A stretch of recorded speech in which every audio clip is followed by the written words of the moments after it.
എല്ലാ കൂട്ടുകാർക്കും പുതിയൊരു വീഡിയോയിലേക്ക് സ്വാഗതം. എൻ്റെ കുക്കിങ്ങും ദിനചര്യകൾക്കുമൊപ്പം നിങ്ങൾക്ക് ഉപകാരപ്പെടുന്ന ചില അറിവുകൾ പങ്കുവെക്കാനാണ് ഈ വീഡിയോ. പറയുന്ന കാര്യങ്ങൾ മാത്രം ശ്രദ്ധിക്കുക. വിഷ്വൽസ് ശ്രദ്ധിക്കേണ്ടതില്ല. എഡ്യൂക്കേഷണൽ പർപ്പസ് മാത്രം ഉദ്ദേശിച്ചുള്ള ഈ വീഡിയോ കല്യാണം കഴിച്ചവർ മാത്രം കാണാൻ ശ്രമിക്കുക. വീഡിയോ ഉപകാരപ്രദമാണ്, മറ്റുള്ളവരും അറിയേണ്ടതാണ് എന്ന് തോന്നുന്നുവെങ്കിൽ ഷെയർ ചെയ്ത് സപ്പോർട്ട് ചെയ്യാൻ മടിക്കരുത്. അപ്പോൾ നമുക്ക് വീഡിയോയിലേക്ക് കടക്കാം.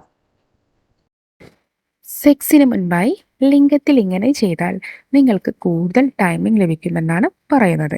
ഈ വിഷയത്തെക്കുറിച്ചാണ് ഇന്ന് നിങ്ങൾക്കായി പങ്കുവെക്കുന്നത്. പലരെയും അലട്ടുന്ന ഒരു പ്രശ്നമാണ് ശീഘ്രസ്ഖലനം എന്നത്. എനിക്ക് മുൻപൊരു മെയിൽ വന്നിരുന്നു. എൻ്റെ ഗേൾ ഫ്രണ്ടിന് ഞാനൊരു ഉമ്മ കൊടുത്തപ്പോൾ തന്നെ എനിക്ക് ശുക്ലം പോയ അവസ്ഥയുണ്ടായി എന്ന്. ഇതൊരു രോഗമാണോ എന്ന്. എന്നാൽ തുടക്കമേ പറയട്ടെ, ഇത് മറ്റൊരു രോഗത്തിൻ്റെയും സൂചനയല്ല. ഇത് ഒരു വ്യക്തിയുടെ എക്സൈറ്റ്മെൻറ്റിൻ്റെ പുറത്ത് സംഭവിക്കുന്ന കാര്യമാണ്. അതിനാൽ ഇങ്ങനെ എപ്പോഴെങ്കിലും സംഭവിച്ചിട്ടുണ്ടെങ്കിൽ ഇതിനെക്കുറിച്ച് ആശങ്കപ്പെടാതിരിക്കുക. അതുപോലെ ഇതുകൂടി ശ്രദ്ധിക്കുക, എപ്പോഴും ഒരേപോലെ ആയിരിക്കില്ല സ്ഖലനം സംഭവിക്കുക. ചിലപ്പോൾ പെട്ടെന്ന് സംഭവിക്കും, ചിലപ്പോൾ ടൈമിംഗ് കിട്ടാറുണ്ട്. എന്നാൽ പലരും കരുതും തനിക്ക് ശീഘ്രസ്ഖലനമുണ്ട് എന്നത്. എന്നാൽ ആദ്യം തന്നെ കണ്ടുപിടിക്കേണ്ടത് ശീഘ്രസ്ഖലനത്തെക്കുറിച്ചാണ്. അഥവാ ഒരു പുരുഷനെ ലിംഗം യോനിയിലേക്ക് കയറ്റുമ്പോൾ തന്നെ 1 മിനിറ്റ് കൊണ്ട് തന്നെ ശുക്ല വിസർജനം നടക്കുന്നുവെങ്കിൽ ഇതിനെ ശീഘ്രസ്ഖലനം എന്ന് പറയുന്നു. പക്ഷേ ഇത് ഒരു രോഗാവസ്ഥയായി കണക്കാക്കേണ്ടത് 6 മാസക്കാലം വരെ ഇത്തരത്തിൽ നിങ്ങൾക്ക് അനുഭവപ്പെടുകയാണെങ്കിൽ മാത്രമേ ഇതൊരു രോഗമായി കണക്കാക്കാവൂ.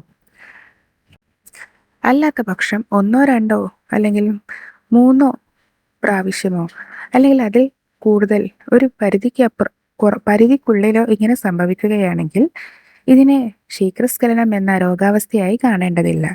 പലപ്പോഴും ഓരോ വ്യക്തിയുടെ കൺട്രോളിനനുസരിച്ചായിരിക്കും കാര്യങ്ങൾ. എങ്കിലും എല്ലായ്പ്പോഴും തുടർച്ചയായി നിങ്ങൾക്ക് 1 മിനിറ്റിനുള്ളിൽ തന്നെ ഇങ്ങനെ സംഭവിക്കുന്നു അഥവാ ശുക്ലം പോകുന്ന അവസ്ഥയുണ്ടെങ്കിൽ ശീഘ്രസ്ഖലനമായ ഒരു രോഗമാണെന്ന് കണക്കാക്കാം. എങ്കിലും ഇതിൻ്റെ പ്രതിവിധി തേടി പലതരത്തിലുള്ള പരസ്യങ്ങളിൽ ചെന്ന് വീഴാതെ മതിയായ ഒരു ഡോക്ടറെ കണ്ട്, ഒരു യൂറോളജിസ്റ്റിനെ കണ്ട് സഹായം ആവശ്യപ്പെടുന്നതായിരിക്കും നല്ലത്. പലർക്കുമുള്ള ശീലമാണ് പലതരത്തിലുള്ള സ്പ്രേകൾ, ടാബ്ലറ്റുകൾ എന്നിവ ഇതിനു വേണ്ടി ഉപയോഗിക്കുന്നത്. ഇവ പൂർണ്ണമായും ഒഴിവാക്കുന്നത് നന്നായിരിക്കും. കാരണം പലതരത്തിലുള്ള കെമിക്കലുകൾ അടങ്ങിയ പ്രോഡക്റ്റ് ആയിരിക്കും അത്. അതിനാൽ തന്നെ ഇത് പൂർണ്ണമായും ഒഴിവാക്കുക. നിങ്ങൾക്ക് നിങ്ങളുടെ ഡോക്ടറുടെ പൂർണ്ണമായ സഹായത്തോടെ ഇത് പെട്ടെന്ന് തന്നെ മാറ്റിയെടുക്കാൻ കഴിയുന്നതായിരിക്കും. അപ്പോൾ ഇത്തരത്തിൽ പ്രശ്നമുള്ളവർ തനിയെ ഒന്ന് പരീക്ഷിച്ച ശേഷം മാത്രം, അഥവാ ഒരു 5-6 മാസമെങ്കിലും നിങ്ങൾക്ക് ഈ രോഗമുണ്ടോ എന്ന് സ്വയം ടെസ്റ്റ് ചെയ്തതിന് മാത്രം ഒരു ഡോക്ടറെ കണ്ട് സഹായം തേടുക. പിന്നെ ശീഘ്രസ്ഖലനത്തിനായി കുറച്ചുകൂടി സേഫ് ആയിരിക്കും എന്ന് പറയുന്നത് ടിഷ്യൂകളാണ്. അതെ, സൂപ്പർ മാജിക്കിൻ്റെ ടിഷ്യൂ പോലെയുള്ള ടിഷ്യൂകളെല്ലാം ഒരു പരിധിവരെ സേഫ് ആയിരിക്കുമെന്നാണ് പറയപ്പെടുന്നത്.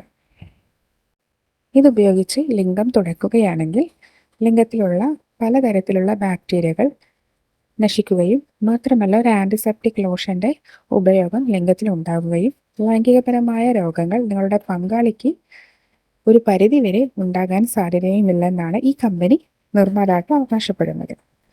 അപ്പോൾ ഇതുപോലെ മറ്റൊരു വീഡിയോയുമായി വീണ്ടും കാണാം. അതുവരേക്കും ബൈ.